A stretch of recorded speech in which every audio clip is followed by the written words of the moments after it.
એક ટાંકીને એક પાઇપ 4 કલાકમાં અને બીજી પાઇપ 6 કલાકમાં ભરી શકે છે, તો બંને સાથે ચાલુ કરીએ તો કેટલા સમયમાં ભરી શકાય? પ્રશ્ન આપણે જો સોલ્વ કરવા જઈએ તો આપણે આ રીત બનાવીશું કે પહેલો પાઇપ 4 કલાકમાં ટાંકી ભરે, બીજો પાઇપ 6 કલાકમાં ભરે અને બંને ભેગા થઈને કેટલા સમયમાં ટાંકી ભરશે, આ આપણે ગોતવું છે. હવે આપણે જે ભણ્યા હતા એ પ્રમાણે કે સાહેબ પર્સનલ વર્ક છે તો અહીંયા તીર લગાવીશું. હવે 6 અને 4 નો અહીંયા લસા લઈ લઈએ તો સાહેબ 6 અને 4 નો લસા આપણે અહીંયા મૂકી દઈએ 12.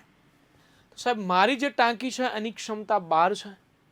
તો અહીંયાથી હું કહી શકું કે પહેલો પાઇપ જે છે એ 4 કલાકમાં પાણી ભરે છે, એવું એને ટોટલ 12 પાણી ભરવા છે, તો એના માટેની ક્ષમતા કેટલી નીકળશે? 3. યાદ કરો થોડુંક કે 4 3 12 થાય. સેમ ટુ સેમ અહીંયા 6 દુ 12 થશે. તો સાહેબ જો આપણે ટોટલ ક્ષમતાની વાત કરીએ તો બંને પાઇપ ભેગા થાય એટલે દર કલાકે 5 લીટર પાણી નાખશે. દર કલાકમાં કેટલું નાખશે? 5 લીટર. તો એવું સાહેબ મારે ટોટલ 12 લીટર પાણી ભરવું છે, તો મને સમય લાગી જશે 12 ભાગ્યા 5. તો મારો જે ટાઈમ છે એ આવી જશે 12 ભાગ્યા 5 કલાકનો. બરાબર.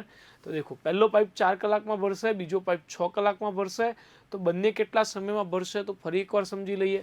6 અને 4 બંનેમાં ભાગ ચાલે એવી સંખ્યા તો મેં લઈ લીધી છે 12. તો અહીંયાથી હું જોઈ રહ્યો છું 4 3 12 અને 6 દુ 12. તો બંનેની ટોટલ ક્ષમતા થશે 3 ને 2 5. તો મારો આન્સર આવી જશે 12 ભાગ્યા 5 કલાક.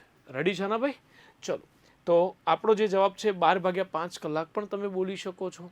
ચલો 12 ભાગ્યા 5 તમારે ના લખવું હોય તો 12 ભાગ્યા 5ના તમે પોઈન્ટમાં પણ જવાબ આપી શકો છો. वो ડિપેન્ડ કરે છે કે તમને ઓપ્શન કઈ રીતે આપેલા છે એના ઉપર. બરાબર. ચલો, તો આપણો જે આન્સર છે એ સાહેબ આપણે બનાવીશું 12 ભાગ્યા 5 કલાકનો.